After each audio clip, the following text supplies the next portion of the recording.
Frank was sitting in a marriage workshop at the local community center when the speaker asked everyone how long they'd been married. When it was his turn, he smiled and said, "Just about 50 years now." The room broke into applause, and the speaker said, "That's wonderful. What's your secret to staying married that long?" Frank nodded thoughtfully and said, "Well, I've always tried to treat her right, bring her flowers, plan little getaways, and for her 25th anniversary, I took her on a beautiful trip to Hawaii." The speaker beamed and said, "That's so romantic. What are you planning for your 50th anniversary?" Frank grinned and replied, "I'm thinking about flying back to Hawaii to pick her up." After arguing with a shoe shop owner about the price of exotic alligator shoes, a blonde woman finally threw her hands up in frustration. "Forget it," she said. "I'll just go catch my own alligator and get my own shoes." The shopkeeper laughed and said, "Oh, good luck with that, miss." Later that afternoon, while driving past a nearby swamp, the shopkeeper spotted her standing waist deep in the water holding a shotgun. Just then, a huge alligator swam toward her. Boom! She blasted it, dragged it onto the muddy bank, and flipped it onto its back. The shopkeeper couldn't believe his eyes. There were already 8 dead alligators lying nearby. The woman looked at the newest one, rolled her eyes, and shouted in frustration, "Oh, for goodness sake, this one's barefoot too." Two elderly ladies, Doris and Betty, had been best friends for over 70 years. By coincidence, they both ended up living in the same retirement home. After all those decades of adventures, these days their biggest excitement was meeting up a few times a week to play cards. One afternoon, while they were sitting at the table playing rummy, Doris suddenly looked up and said, "Now, Betty, please don't be offended. We've known each other since we were teenagers, but my mind has gone completely blank." Betty raised an eyebrow. Doris continued, "I've tried and tried to remember, but it's just not coming back to me. What's your name again?" Betty stared at her, and stared, and kept staring. Nearly 3 minutes passed in complete silence. Finally, Betty leaned forward and whispered, "How quickly do you need to know?" An older lady was sitting for a portrait when she gave the artist a rather unusual request. She said, "Make sure you paint me wearing a Cartier diamond necklace, Tiffany & Co. earrings, emerald bracelets from Bulgari, a ruby brooch from Fabergé, and a gold Rolex watch." The artist looked confused. "But, madam, you're not wearing any jewelry at all." Eleanor smiled and said, "I know that perfectly well." Then she leaned forward and whispered, "You see, if I go before my husband, he'll probably remarry." The painter nodded slowly, "And when his new wife sees this portrait, she'll spend the rest of her life tearing the house apart looking for the Cartier, Tiffany, Bulgari, Fabergé, and Rolex." One morning, Sister Sarah was walking through the convent looking a bit grumpy. The first nun she passed smiled and said, "Rough morning, Sister Sarah. Looks like you got out of the wrong side of the bed." Sister Sarah frowned but kept walking. A little further down the hall, another nun said exactly the same thing. Now she was getting irritated. Then 2 more sisters made the same comment. By the time the 5th nun said it, Sister Sarah was absolutely fuming. She marched straight into the Mother Superior's office. Before the Mother Superior could even speak, Sister Sarah snapped, "And don't you start as well. I know everyone's been saying about me getting out of the wrong side of the bed." The Mother Superior looked at her calmly and said, "Oh, I wasn't going to say that at all. I was just going to ask why you're wearing the Archbishop's slippers."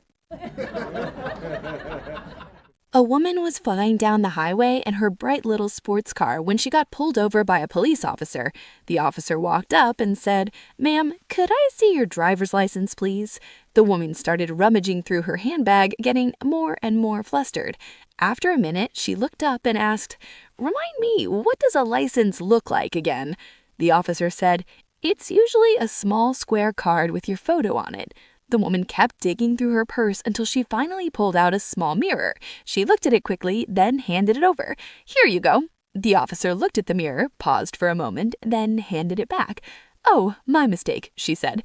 "I didn't realize you were a police officer, too." After polishing off a bottle of wine, two friends, Betty and Carol, were driving home. Both of them were quite short, so they could barely see over the dashboard. They rolled up to an intersection. The light was bright red, but the car just kept going straight through. Carol blinked and thought, maybe I imagined that. A minute later, they reached another junction, another red light, and once again, they drove right through it. Now Carol was starting to panic. Then they came to a third red light, and once again, they sailed straight through without stopping. Carol turned and said nervously, "Betty, do you realize we've just gone through 3 red lights? You could have killed us." Betty looked over, shocked, and said, "Oh geez, Betty, am I the one driving?" There's no more embarrassing a situation than when a doctor's receptionist insisting on asking what's wrong with you in front of a full waiting room of waiting patients listening in.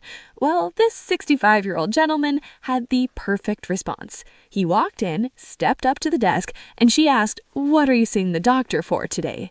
He replied loud and clear, "There's something wrong with my pecker." The receptionist gasped and scolded him. "You can't say that in front of all these people. You should have said something like your ear and discussed the details privately with the doctor." So the man quietly left, waited a few minutes, then walked back in. The receptionist, feeling smug, asked, "Yes, sir." He smiled and said, "There's something wrong with my ear." She grinned and asked, "What's wrong with your ear, sir?" He leaned in and said, "I can't piss out of it." The whole waiting room lost it. Moral of the story, don't mess with seniors. They've got nothing to lose and all day to prove it. Old Mr. Patterson, the stingiest man in town, was lying on his deathbed. As his final wish, he asked to be alone with his lawyer, his doctor, and his pastor. He whispered, "I know I can't take it with me, but I'm going to try." He handed each man $150,000 and said, "Make sure this money goes in the coffin with me." A few days after the funeral, the pastor cleared his throat at the diner. "With a heavy heart, I confess, I only put $100,000 in the coffin." The doctor sighed and rubbed his temples. "Since we're being honest, I only put in $80,000 myself." The lawyer slammed his coffee cup down in disgust. "You two ought to be ashamed of yourselves, taking money from a dying man," he huffed. "Am I the only honest one here?" He pulled out his checkbook and waved it proudly. "I wrote him a check for the full $150,000.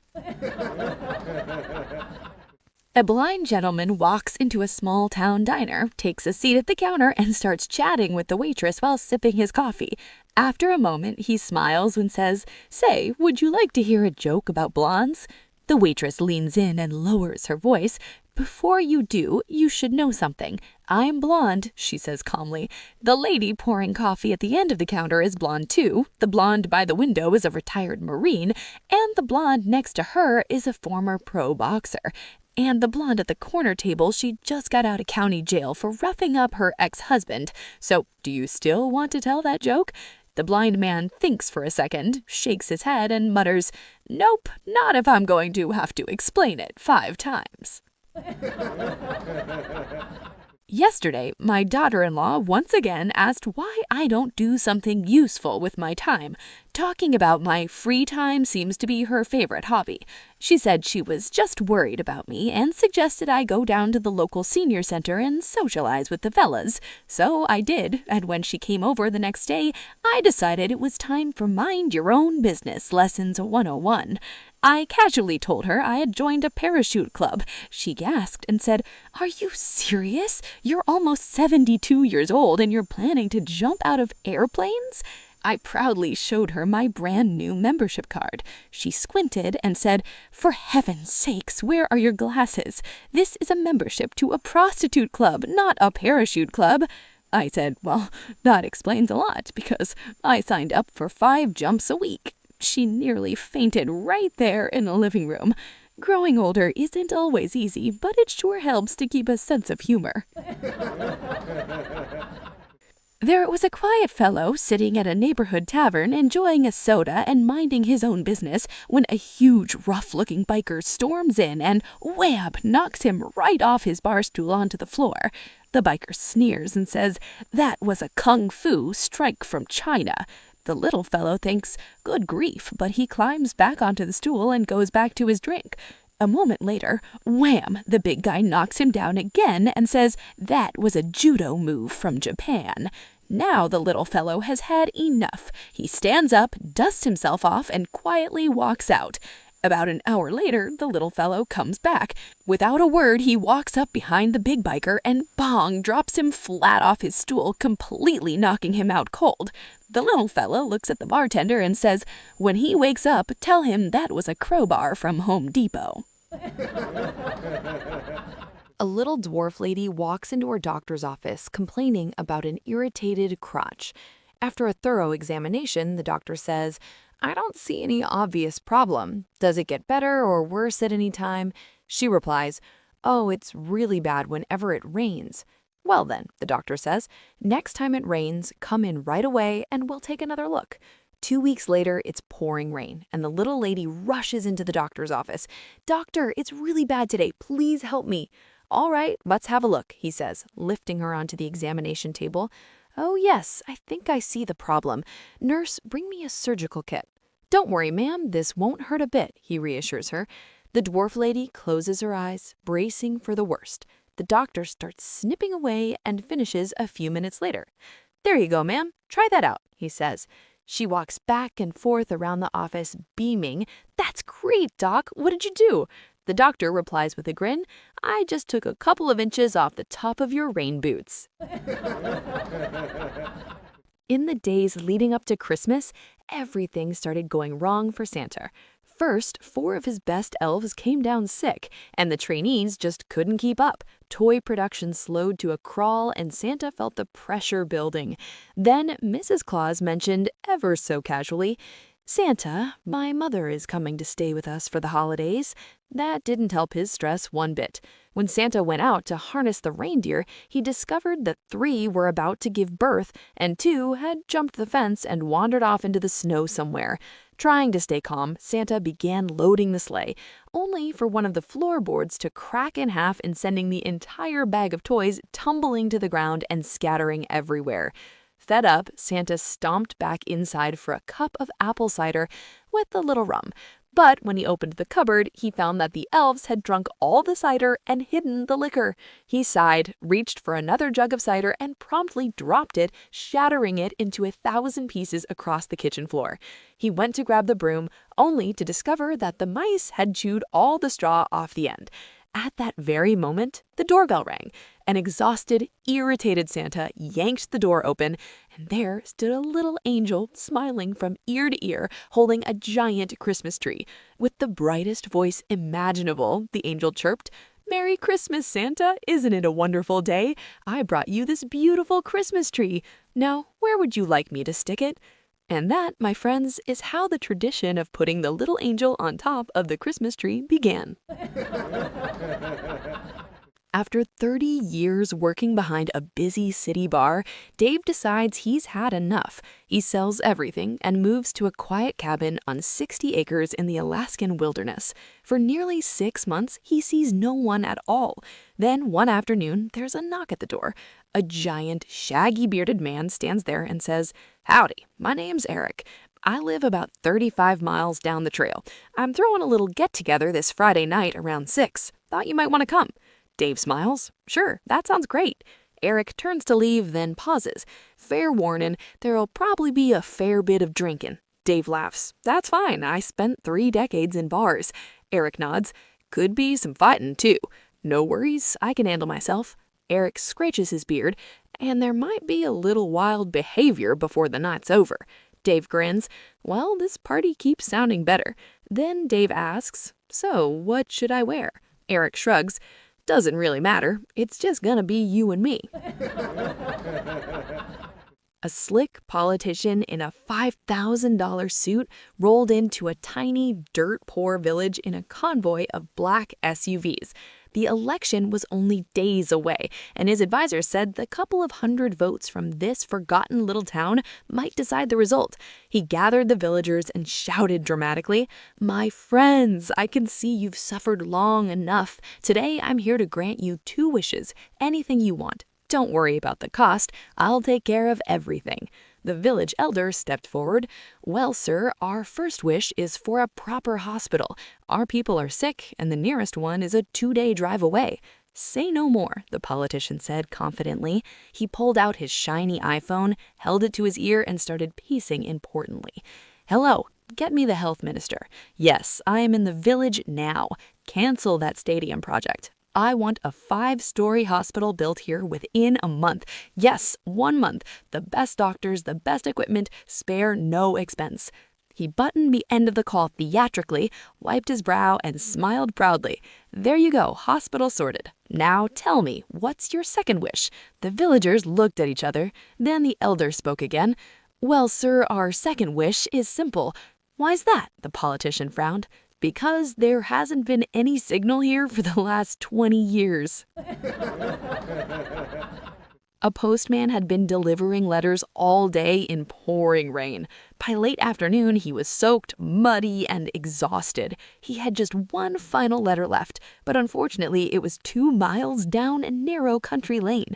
By the time he reached the house, he looked like he'd been mud wrestling. He shut the garden gate, turned around, and suddenly a massive Rottweiler jumped up, putting 2 of his huge paws on his chest. The postman froze. Just then, a little old lady leaned out of the upstairs window and shouted, "Don't worry, son, just kick his balls." The postman yelled back, "What?" She shouted again, "Kick his balls and he'll leave you alone. He loves it."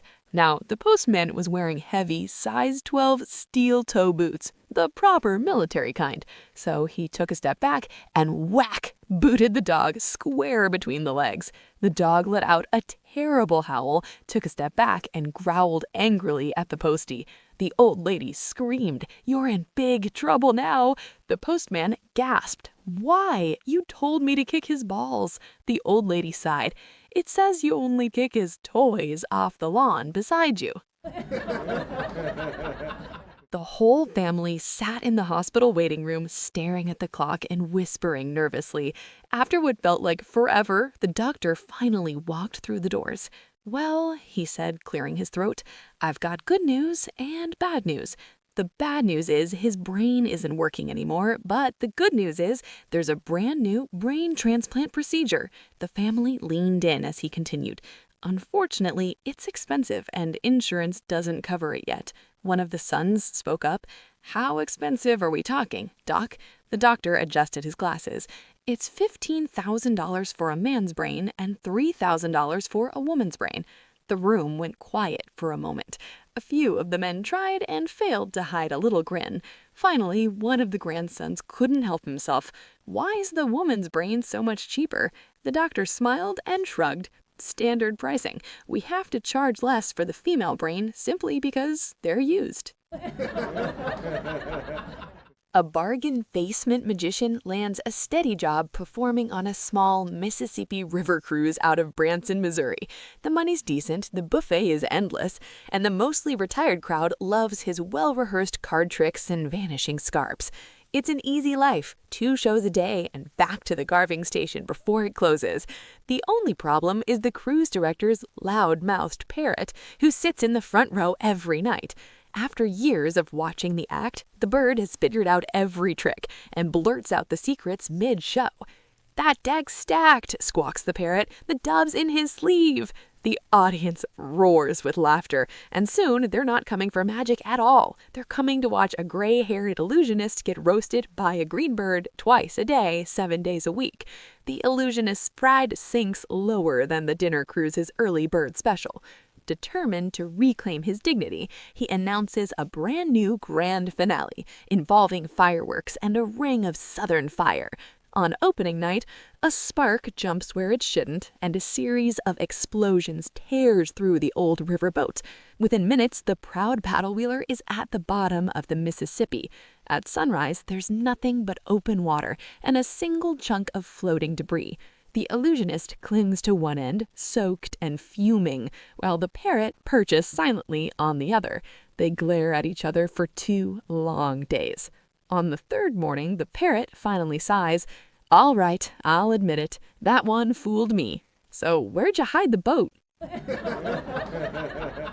3 old buddies from Minnesota pass away and find themselves in the afterlife's warmer destinations. The devil, who takes pride in running a tight ship, likes to personally inspect the new arrivals to make sure everything is suitably miserable. So he strolls down to their room and pauses outside to listen. "You know, this isn't nearly as bad as I expected," one says. "No kidding. Sure, it's hot, but it's a dry heat." "Exactly," another adds. "No humidity. This beats July back home." The devil raises an eyebrow, walks in, and cranks the thermostat from toasty to volcanic. "Now let's see how you enjoy that," he mutters, slamming the door. The next day he returns expecting to hear wailing. Instead, the 3 men are grinning from ear to ear. "This is wonderful," one says.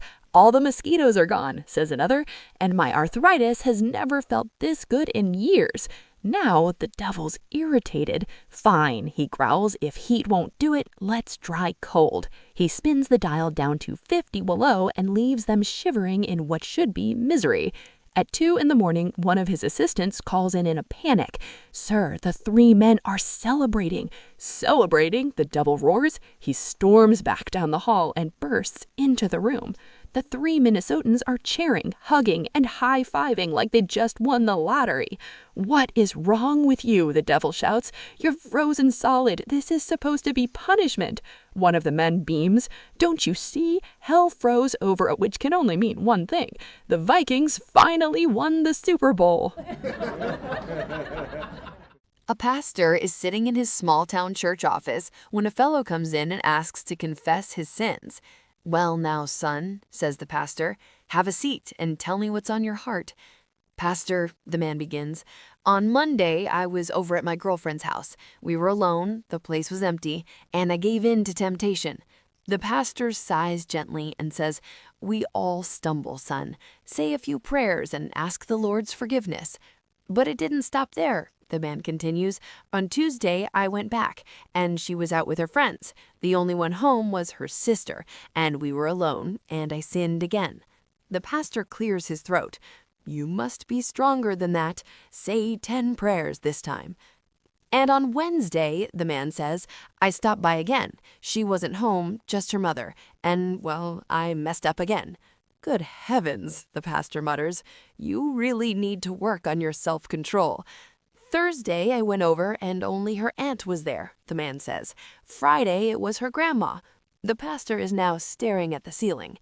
"And Saturday," the man continues, "I went back and the only one home was her dad." There's a long silence. "Pastor," asks the man, "what do you think I should do?" But there's no answer. The man steps outside and looks up, only to see the pastor climbing a ladder toward the church steeple. "Pastor," the man calls, "where are you going?" The pastor looks down and says, "Son, the church is empty, the 2 of us are alone, and I'm not sticking around to find out what happens next."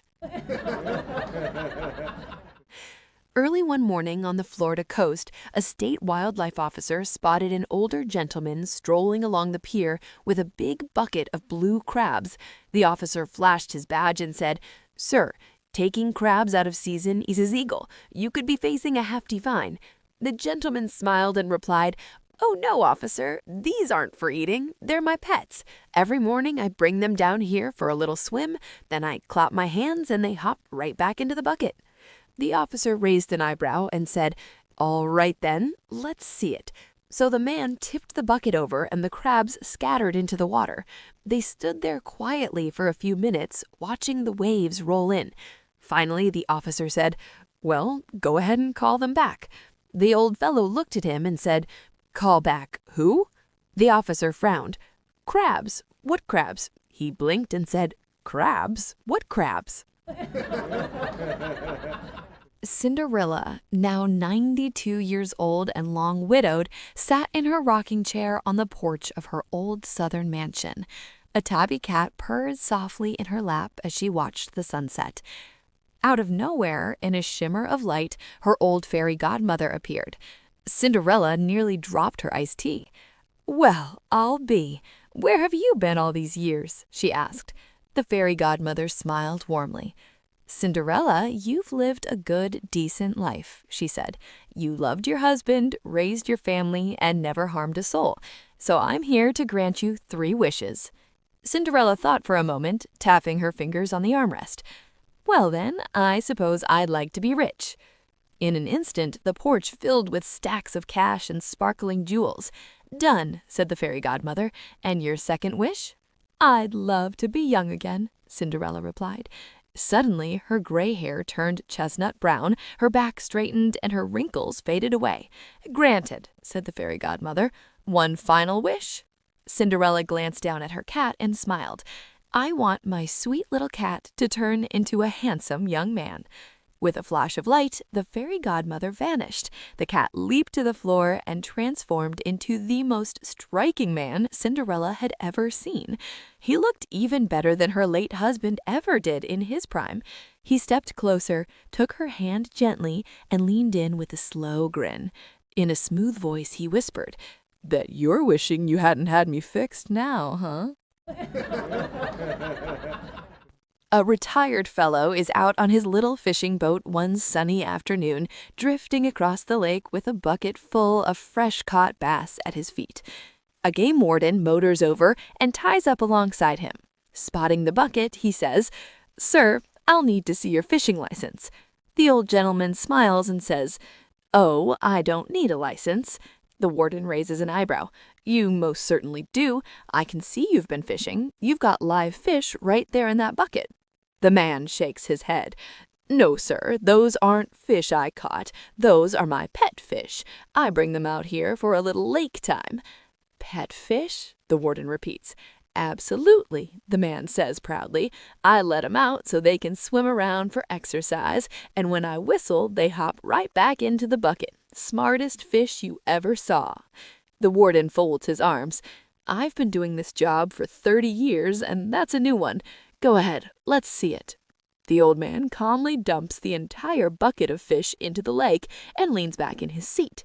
After a moment, the warden says, "Well, whistle for them." The man cups his ear. "Whistle for who?" "Your pet fish," the warden snaps. The old man squints at the water. "What fish?" A woman walks into a sporting goods store to buy a fishing rod and reel for her grandson's birthday. Not knowing a thing about fishing gear, she grabs a set and heads to the counter. The salesman behind the register is wearing dark glasses.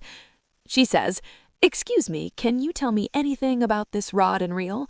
The man smiles and says, "Ma'am, I'm completely blind, but if you drop it on the counter, I can tell you everything you need to know just from the sound." She's doubtful, but she drops it anyway. Without missing a beat, he says, "That's a 2-meter Shakespeare graphite rod with a Zebco reel and 10-pound test line. Great all-around setup, and it's on sale this week for $44. The woman is amazed. "I'll take it." As she reaches into her purse, her credit card slips out and hits the floor. The salesman says, "Ah, sounds like a Visa card." As she bends down to pick it up, she accidentally lets out a little toot. She freezes, mortified, then remembers he's blind, he'll never know it was me. A moment later, the salesman rings up the sale and says, "That'll be $58.50. She says, "Wait, you told me it was $44. How did it jump to $58.50? The salesman replies, "Well, the fishing rod and reel are $44, the duck call is $11, and the fish bait is $3.50. While walking down the street one afternoon, a politician is suddenly struck by a delivery truck and passes away. His soul arrives at the pearly gates, where St. Peter greets him with a clipboard and a polite smile. "Welcome," says St. Peter, "but we don't get many politicians up here, so we're not quite sure where to place you." "That's easy," the man replies. "Heaven, of course." "I'd love to," says St. Peter, "but the rules say you must spend 1 day in heaven and 1 day in hell before deciding." The politician sighs but agrees, and St. Peter escorts him into an elevator headed down. The doors open to reveal a beautiful golf course with a grand clubhouse in the distance. Standing outside are his old colleagues and friends, dressed smartly, laughing and welcoming him like a hero. They play golf, enjoy steak and lobster, sip champagne, and share stories late into the night. Even the devil joins in, cracking jokes and dancing like the life of the party. Before he knows it, the day is over, and everyone waves as the elevator carries him upward. Back in heaven, the politician spends 24 peaceful hours floating on clouds, singing and playing the harp with smiling souls. It's pleasant, calm, and orderly, but not very exciting. St. Peter returns and asks, "So, have you made your choice?" The politician pauses and says, "Heaven was lovely, but I think I'd be happier in hell." St. Peter nods and sends him back down in the elevator. When the doors open, the politician finds himself standing in a filthy wasteland covered in trash. His friends are there too, dressed in rags, picking up garbage as more falls from the sky. Shocked, the politician turns as the devil approaches and puts an arm around his shoulder. "I don't get it," he says. "Yesterday, this was a golf course with great food and happy people." The devil smiles and replies, "Yesterday, we were campaigning. Today," he adds, "you voted."